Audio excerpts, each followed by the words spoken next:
جا کے یہ سب دیکھتے ہیں نا، تو یہ تو دیکھیں گے، یہ تو نیچرل بات ہے. لیکن ہم یہ دیکھنے لگے کہ وہ جنم آدھارت کاسٹ کے پہ وہ اوپر ہے کہ نیچے ہے، تو یہ یہاں سے سمسیا شروع ہو رہی ہے.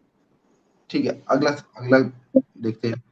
کچھ مسلم پسماندہ جاتیاں جیسے قریش، انصار، عباسی آدی اپنا مول عرب سے جوڑتے ہیں، جس سے ان میں اشرافیت کی مانسکتا پیدا ہوتی ہے، جو کہ پسماندہ مسلمانوں کے لیے بہت خطرناک ہے. اس کا کیا حل ہے؟ بیسیکلی دیکھیے، جو 1930 کے بعد جب مفتی شفیع عثمانی صاحب نے کتاب لکھی تھی، اس کا نام تھا نہایات الرب فی غایت نسب، اس میں انہوں نے بہت برا بھلا کہا تھا پسند برادریوں کو. آگے اس کا ذکر آئے گا، اس میں جو ہے موضوع حدیث سے کوٹ کر کے ان کو جو ہے ذلیل کہا، جہنمی کہا، برا بھلا کہا.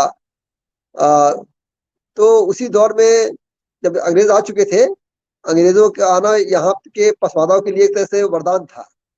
ان کو پڑھنے کا موقع ملا، انہوں نے پڑھنا شروع کیا، اور جو کاسٹ کے نام پہ ظلم زیادتی ہوتی تھی اس کو اپوز کرنا شروع کیا. تو انہوں نے کتاب لکھی، اسی کے مخالفت انہوں نے جو ہے کہا کہ تم جو ہے قریشی، ہم کم نہیں ہیں تم سے، ہم بھی جو ہے سب نے جوڑنا شروع کر دیا. کسی نے ادریسی، کسی قریشی، کسی رائی، کسی نے انصاری، اور جو ہے بہت سی ایسی کاسٹیں ہیں جس کسی نے ہاشمی، کسی نے خلیفہ، بہت سے جوڑنا شروع کر دیا. یہ ریئیکشن تھا ایک طرح سے وہ. اب دیکھیے، مانسکتا جو بھی ہے، مانسکتا جو ہے کہ کوئی نیچا کو اونچا ہے، غلط ہے. یہ نہیں ہونا چاہیے، چاہے وہ سوکل اشراف ہو، چاہے سوکل اجلاف ہو. ایک جو ہے کمنٹ ہے، سوال نہیں ہے. دیکھیے وہ لکھ رہے ہیں کہ ہمارے گاؤں میں ایک سید اپنے بیٹے کی شادی ہیلا، مطلب حلال خور جو صفائی کرمچاری میں کیا، وہی انصاری نے اپنے بیٹے کی شادی نٹ میں کیا، تو اس کا مسلمان اس کے گھر میں مطلب مسلمان آنا جانا بند کر دیے. دیکھیے ایک بڑا قدم اٹھایا ان دونوں نے. ایک سو کالڈ چھوٹی جاتی میں شادی کی، تو اس کا سماجک دباؤ کیسے پڑا؟ سماج کیسے چاہتی کہ ایسا نہ ہو، وہ اس کے گھر میں آنا جانا بند کر دے. یہ کمنٹ تھا. میں نے ذکر کیا تھا اپنے کہ ایک کتاب ہے کاسٹ اور نیشن ود نیشن، تو اس سے ہمیں توڑنا ہے. دیکھیے اپوز تو ہوگا جو سماج بنا ہوا ہے، جو ابلیس وادی سماج بنا ہوا ہے، جو ابلیس کے اس پر کام کر رہا ہے، اس کو توڑنا آسان کام نہیں ہے. وہ 1 by 1 توڑا جا سکتا ہے، اور وہ لوگ قابل مبارکباد ہیں جنہوں نے یہ قدم اٹھایا. واقعی وہ سر اگلے ایپیسوڈ میں اشرف علی تھانوی کو لیتے ہوئے شفیع عثمانی سب بات ٹھیک کریں ہے، گے، ہے نا؟ ٹھیک ہے جی ہاں، تھوڑا پھر اپنی بات کمپلیٹ کریے جی. تو بیسیکلی مولانا کا جو مولانا جو ہے اپنی باقی باتیں اور آئیں گی. کچھ لوگ کہتے ہیں کہ انہوں نے بعد میں اس سے رجوع کر لیا تھا کہ زیادہ نہیں مانتے تھے، لیکن جو ہے لاسٹ تک مانتے رہے. میں جب نیکسٹ ایپیسوڈ میں ان کی میں کئی کوٹیشن دوں گا کہ انہوں نے اپنی موت سے ایک ہفتہ پہلے تک ذات پات کی بات کی ہے. تو یہ کہنا کہ وہ ذات پات کو چھوڑ دیا تھا، یہ غلط ہے. ذات پات کے وہ شروع سے قائل رہے اور لاسٹ تک قائل رہے وہ. اور 1 گھنٹہ زیادہ ہو گیا ہے، تو جب اچھا سر، ایک سوال آپ سے لوگ پوچھ رہے ہیں کہ آپ لوگ چاہتے کیا ہیں؟ آپ لوگ بریلوی سب کو وہابی بنانا چاہتے ہیں کیا؟ پہلے وہابی کسے کہتے ہیں اس کو تھوڑا بتا دیجیے. اور لوگ الزام لگا رہے کہ آپ لوگ جو ہے وہابی بنانا چاہتے ہیں. دیکھیے، مولانا نواب صدیق احسن خان بھوپالی کی کتاب ہے مسئلہ وہابیت. تو انہوں نے لکھا ہے کہ جو ہے انگریزوں کے دور میں جو ہندوستانی جو ہے بھارتی انگریزوں کے خلاف لڑ رہے تھے، ان کو وہابی کہتے تھے، باغی. اچھا. اور بریلوی جو ہے دیوبندی کو وہابی کہتا ہے، دیوبندی جو ہے اہل حدیث کو وہابی کہتا ہے. تو لفظوں کا کھیل ہے اور مولوی کا دین ہے. جس کو چاہو وہابی کہہ دو، جس کو چاہو جو ہے وہ ناستک کہہ دو، جس کو چاہو جو ہے اسلام سے باہر کہہ دو، کافر کہہ دو. اسلام جو ہے، ایمان جو ہے اللہ کا رشتہ ہے اور بندے کا رشتہ ہے.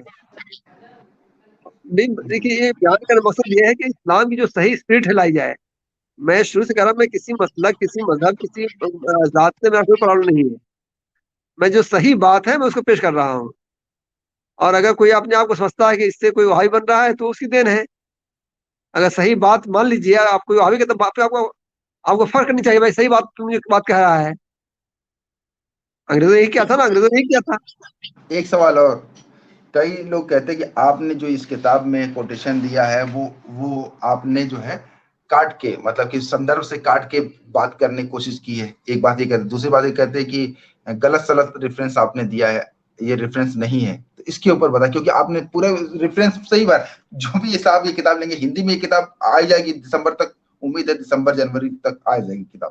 تو ہندی میں آ جانے کے بعد تو سبھی کے پتہ چلے، لیکن اردو میں کم ہی لوگ جانتے ہیں، اس لیے اس پہ میں چاہ رہا تھوڑا بول دیتے.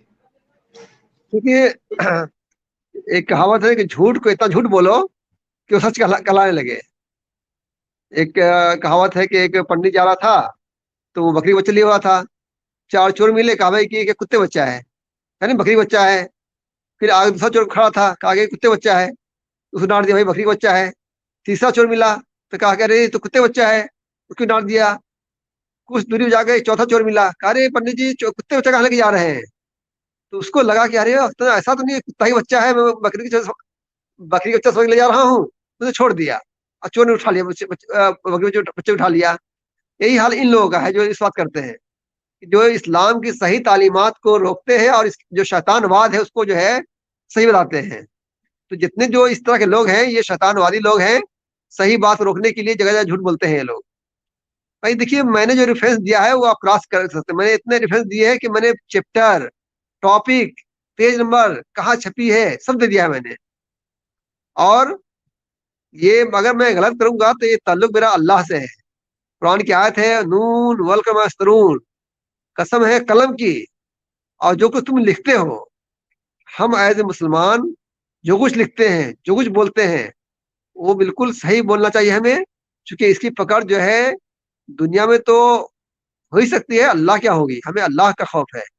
ہم کسی پہ الزام تراشی کر کے اپنی آخرت خراب نہیں کر سکتے ہیں. اچھا ہمارا سر، مقصد صرف یہ ہے کہ اصلاح ہو، جو علماء نے جو خرافات پیدا کیا ہے وہ ختم ہو. سر یہ کتاب آپ تقریباً 1998 سے لکھ رہے ہیں نا، اس کے تو آپ جو ہے یہ بتائیے 10 سال 12 سال لگ گیا آپ کو اس کتاب لکھنے میں، تو اور پڑھ کے لگتا بھی ہے کہ اتنی جلدی یہ کتاب لکھی بھی نہیں جا سکتی تھی، اتنا اس میں ڈیٹیل باتیں ہیں. اس میں کوئی ایسی بات نہیں ہے جو بلا ریفرنس کہی گئی ہو. جو بھی کہا میں نے زیادہ تر کوٹ کر دیا ہے. ہم نے اپنی باتیں کم سے کم کہنے کی کوشش کی ہے. سر یہ کتاب جیسے آپ اس میں پیچھے میں آپ نے اوارڈ لیتے ہوئے آپ اس میں ایک فوٹو ہے، تو کئی لوگ کہنا کہ یہ کتاب دراصل بھاجپا کی اور کے جو ہے منصوبے کو پختہ کرنے کے لیے لکھی گئی ہے، کہ سماج کو توڑنے کے لیے. یہ اوارڈ مجھ کو 2019 سے ملا ہے اور میں یہ کتاب لکھ رہا ہوں 97 سے لکھ رہا ہوں. تو اب مجھ سے سوال کیجئے کہ 97 سے کام کر رہا ہوں اور 2019 میں اوارڈ ملا مجھ کو. مجھے عربی خدمات میں اوارڈ ملا ہے، نہ کہ ریسرچ میں ملا ہے مجھ کو. میری جو اکیڈمک کنٹریبیوشن سے ملا ہے. تو بہت سے لوگ ہیں دارالمنت کے جو عالم تھے خلیل امینی صاحب، ان کو اوارڈ ملا ہے میرے ساتھ. ان کو کیا کہیں گے آپ؟ ہمارے استاد تھے پروفیسر نعمان خان صاحب، ان کو ملا ہے اوارڈ، ان کو کیا کہیں گے؟ ایک اور ہے جو جامعہ ہمدرد کے اسلامی اسٹڈیز کے جو پروفیسر تھے، جو بریلی مسلک کے، نام بھول رہا ہوں ان کا، لکھنا پڑتا میں، ان کو اوارڈ ملا میرے ساتھ. ان کو کیا کہیں گے؟ وہ ایک آدمی جو ایجنٹ ہو گیا اور جو 5 لوگ پا رہے ہیں اشراف وہ غیر ایجنٹ ہو گئے. اس پہ بات کریں گے کیسے جو اشراف جب ٹائٹل لگائے ہیں. ایک ساتھی نے پوچھا بھی تھا کہ اگر سر سید احمد خان ٹائٹل لگاتا ہے، شیخ عبد القادر جیلانی شیخ ٹائٹل لگاتا ہے، لگائے تو بھی کچھ پرابلم نہیں ہوتی، لیکن اگر انڈین مسلم خان شیخ ٹائٹل لگانے لگے تو ان کو بہت تکلیف ہو جاتی ہے. یہی تو ابلیس واد ہے، یہی تو ابلیس واد ہے. بھائی جو ہے کوئی بھی آدمی نہیں چاہے کہ ہماری جو ہے پراپرٹی کو یا ہمارا جو پراپرٹی رائٹ ہے اس کو لے لیں. وہ سوچتا ہے کہ ہم تو جنم بائی برتھ جو ہے اشراف ہے، ہم سے کوئی چھین سکتا ہے. یہ اللہ کے نگاہ میں سارے لوگ برابر ہیں. جی اور اچھا بات ختم کرتے ہیں. اچھا جو ساتھی دیکھ رہے ہیں وہ اس ویڈیو کو دیکھ لیں ایک بار، جو سوال ہو اس میں لکھ دیں، کمنٹ باکس میں ڈال دیں. اگلے ویڈیو ہم اشرف علی تھانوی اور مفتی صفی عثمانی کے اوپر کرنے جا رہے ہیں 4-5 جب بھی سر کو فرصت ملے گی 4-5 دن بعد. اس پہ کر دیں گے تو جو آپ کے کمنٹ رہیں گے ان کمنٹ کو ہم آپ کے سوال کے روپ میں ہم سر کے سامنے رکھیں گے اور ان کے جواب لے لیں گے. بہت سے سوال آپ کے جب یہ ویڈیو آپ پورا دیکھ لیں گے تو بہت سے سوال آپ کے دماغ میں آئیں گے. ٹھیک ہے سر, ہو گیا. Kindly make a detail presentation of Asim Bihari. ٹھیک ہے سر, بہت بہت شکریہ. Thank you. جے پسماندہ, جے ہند. Thank you.